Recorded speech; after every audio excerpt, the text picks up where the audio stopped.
Dee Wrathchild of Sacred Letter. Yes. Welcome to 69 Faces of Rock. How are you doing today? I'm doing wonderful. I'm a little sweaty because we just came off stage, but it was killer. Let me hear that howl again.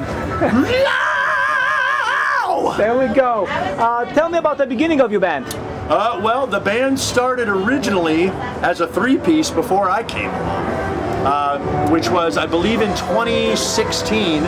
And they originally were doing some stuff a little more along the Venom lines, and then they started writing some more Judas Priest sounding stuff and realized that none of them could sing good. And so they reached out to me and I joined the band, and yeah, the rest is history.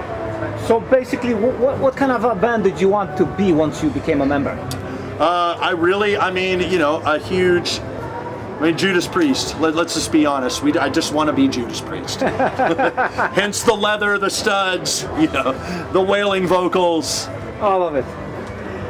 So your first major release was a live album of all, right? It was, and again, that was actually before my time. Okay. Yeah. Why did they decide to do a live album? I mean, that's very unusual. I think it was just more kind of just like, fuck it, let's just throw it out there and see what happens. I remember they had played a show, and the club had recorded the set, and I think just gave it to them, and they were like, well, it sounds good enough, let's just put it out. So kind of an accidental release. Totally, 100% an accidental release.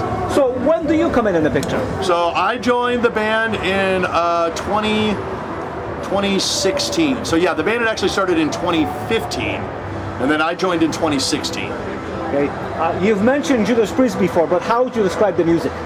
I mean, just very, very much rooted in the new wave of British heavy metal, with a couple twists and turns. We love like all the LA stuff, Wasp, Motley Crue. So we tend to add a little more of a sleazy element into it here and there. Massive White Snake fan, so. Very, very huge inspiration for me as far as David Coverdale. To the bone. Oh yes. What kind of a following were you able to build in Indianapolis? Pretty good. Because really, there's not a big scene in Indianapolis for this type of heavy metal. And what does that look like even?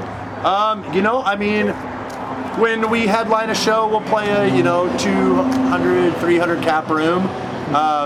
And it's pretty full, but again, it's a very niche sound for a very niche market. Mm-hmm. So yeah. But obviously you must have done something right, because you got signed to Cruz del Sur Music out of Europe. How did that happen? We actually, we finished Ultimate Force, and we just started kind of shopping it to different labels, and Cruz was one of the first ones we hit up, and Enrico, he loved the record. And so it didn't really take much convincing. He was on board, and yeah, we just did it. So basically, Ultimate Force is all you from the scratch, isn't it? Mm-hmm. How did you manage to even record that? Like, how did that process happen? We recorded. We wrote most of those songs within a span of about a year, around 2016, and we recorded a record at Earth Analog Studios, which is actually here in Illinois, Yeah, and it all happened pretty quick once it was done. Once the record was finished, we started shopping, and then it was just like cruise bit, and we were good to go. How would you describe that album?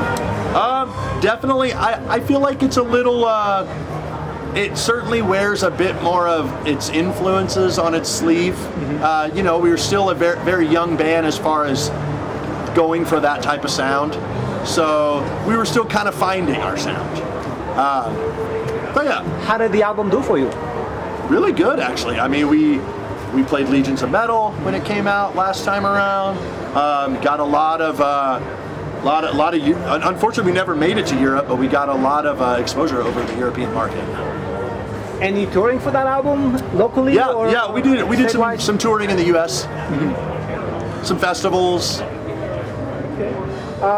You said you're working on something new. In fact, there's a new album almost done or done. It's finished. Tell me about that. So I can't disclose the title yet. You're the second band of the evening who didn't do that. But it is it is slated to be released in. There's still determining the date, but late November, early December. But you will probably hear the first single, I would say, in late June, early July. You said the first album you were still kind of looking for your voice, but you also said that with this one you found it. Can you elaborate? Yeah, I think a big part of it was this.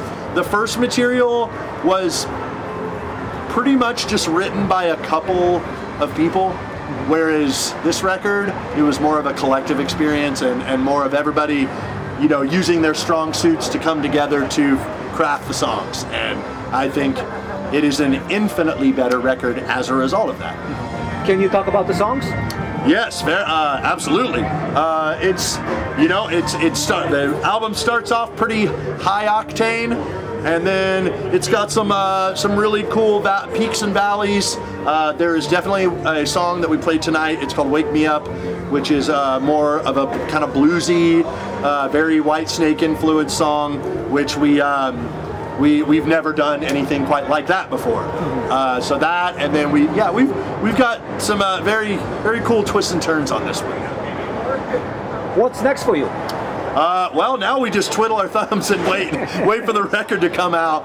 But beyond that, we're signing with a new label. Again, I can't say it because it hasn't been announced yet.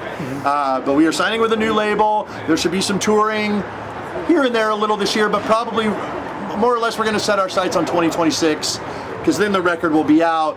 We're really trying to get over to Europe and do the festival circuit over there, as well as do some support tours over here and over there as well. Seems like we're going to push it.